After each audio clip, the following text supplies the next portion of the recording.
Hello everyone and welcome back to my channel. My name is Brian if you happen to be new around here, and in today's video I want to walk you through a couple of different combat scenarios in Baldur's Gate 3. I've seen a lot of people talk about online how they're struggling with the combat, how they keep dying to various different mechanics or various different enemies, and I thought I'd sit down today and actually walk you through some of the combat scenarios that I've run into and how I approach them and how I essentially give myself the best amount of advantage as possible so I can come out of it victorious. Now, the first tip everybody should be very well aware of is that you want to save and save often. You can also use the quick save option as you need, but don't necessarily get yourself caught off guard. Also, be sure to use the long rests at camp so that way you can fully heal and have all of your abilities present. But with that out of the way, let's break down some of these fights. You can let me know if you have any questions in the comments below. Be sure to like,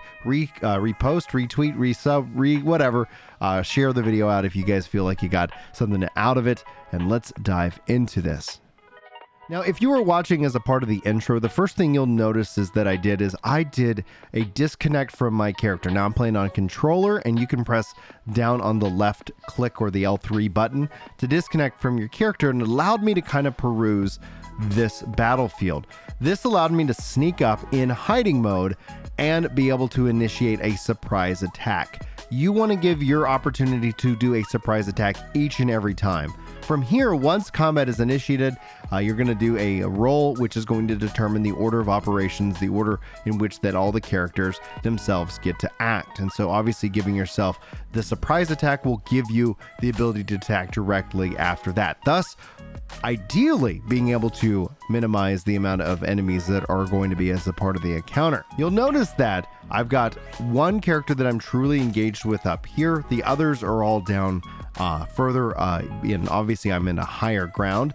You're going to get so much benefit when you are in the high ground for these fights. So as a mage, I can do a couple different things. I've got my wizard here. I'm going to go ahead and put out a big old ball of fire. This is going to give me kind of my own little minion, if you will, and I'm going to put that down here in the center because this is then going to not just do damage to the enemies down there, it's going to distract them. They're going to have to focus in on the ball of fire, thus giving my characters plenty of time to really set up their approach and their attack, in which it's to fight at a range for most of these characters, and also fight at a height advantage, which gives you those additional rolls that are going to just overall increase your damage output. One of the things I think is really critical to talk about with Baldur's Gate 3 and its combat itself, being that it is a turn-based CRPG, you're going to find the strategy piece is very critical to your success.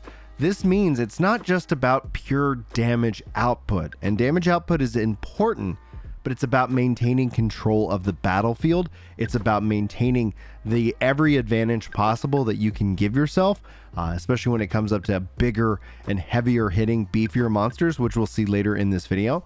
But you can see here that I've been able to systematically attack one of kind of the archers that were on top of the tower. And now this gives me the ability to really set up shop and help the enemies kind of funnel them in to me, so I'm not necessarily separating myself too much, and then I'm going to be able to put out a lot of damage onto each target. Now, I'm going to take every possible advantage that I can, and this is where actions and bonus actions come into play. But this also comes down to be sure to try to be doing something as much as you can, because putting out damage is an opportunity to win. I mean, that's a pretty much basic idea. You beat the enemies, you're alive at the end of the round, and you win. And this is why you come here for the excellent pro tips. But be paying attention to your actions and bonus actions. Certain bonus actions will be available to you as you level up. This is going to give you the ability to do an additional attack or maybe heal an ally. So be sure to kind of be paying attention to what these are, because every one character, especially at the early levels, will have access to that.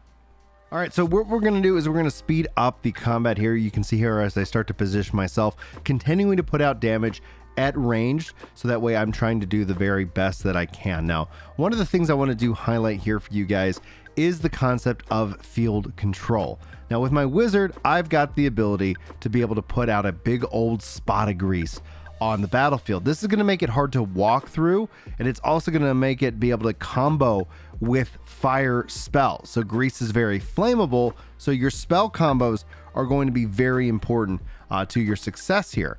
This allows me to control the battlefield. This allows me to put out spots that if they walk through, they'll also take damage as well. Or in this case, it's just grease. If you walk through it, you have a chance that you might actually just slip and fall, which will make you obviously prone for a little bit and make you easily to be set up to do, get more damage out there. Now to follow up that combo, let's say I did not want to walk through that flame. Well, you also have Ray of Frost.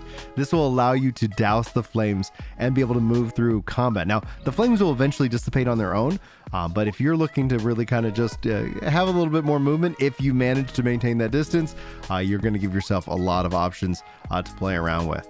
But on that note, one of the things I do want to highlight too, you can see me here as my barbarian shoving the enemy off of a high ledge. You can do this, and it can also cause damage with a shove. So feel free to shove them into things, shove them into hazards, and that will help allow one of your bonus actions also do damage. Because by default, your shove isn't really doing damage and you can't shove heavy things, but it's going to give you a lot more to play around with. And pretty much with that, that is one really big combat scenario that you can find yourself successful, and in winning the day opens you up to more experience and eventually levels up as well. But there's a couple other combat scenarios I'd like to highlight for you, so let's go ahead and dive into that one right now.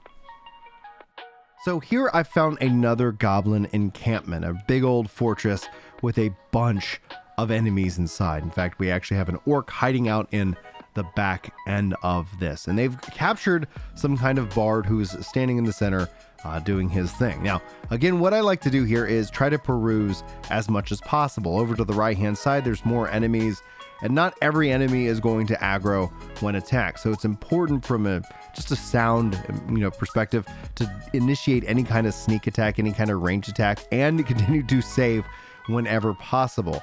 Now, I like to use the rogue to go ahead and do a ranged attack. That way nothing, kind of alerts. And I like to go in from a hiding perspective, because this is going to give you additional advantages against that. What you see actually happens here is that I got a kill without initiated the combat. So the enemies are still like, wait, what's going on? They don't know what's to attack. So I'm able to actually fire off an additional attack before combat is rolled. This is really awesome because there is a ton of enemies that are waiting for me in this fight. So let's go ahead and speed up the combat, and I'm going to walk you through kind of the approach. First things first, I funnel them all into this kind of one kill zone area. I did not want to go and spread my party too far because I know that there's going to be a lot of rushing my way, and I put my barbarian in the front. There isn't a true tanking method within like the fifth edition of D&D, and so I find that if I can put myself up front and center, that's going to give me the best option available. So you'll see that the enemies put out various different buffs. They start moving in and they start obviously firing their ranged attacks and so much more, but it's all about trying to keep them all in as much as the same spot as possible, because one of the strengths of my barbarian and whatever class and character you end up choosing or making will vary on your approach to all of this, has the ability to cleave, to be able to hit multiple enemies all at the same time.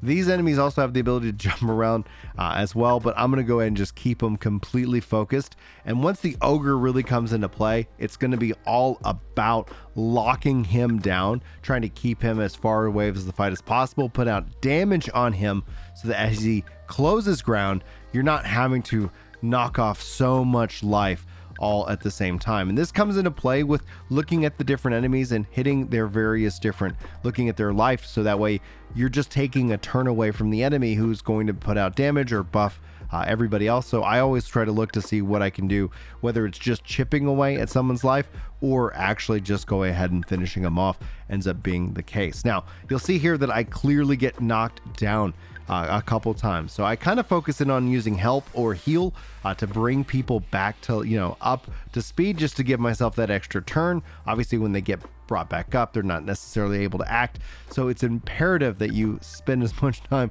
prepping for the fight, being prepared, making sure your team has the potions necessary. Now you can see that my barbarian gets surrounded, and that's actually really what I wanted to happen. I didn't want them to rush past me, so whether this was lucky or whatnot, I ended up setting up myself pretty strong so that by the time I could bring in the wizard, by the time I could do these things, I could put out more ground control and I could put out more damage to the area of effect as possible, which helps eliminate the massive amount of enemies that are in this area.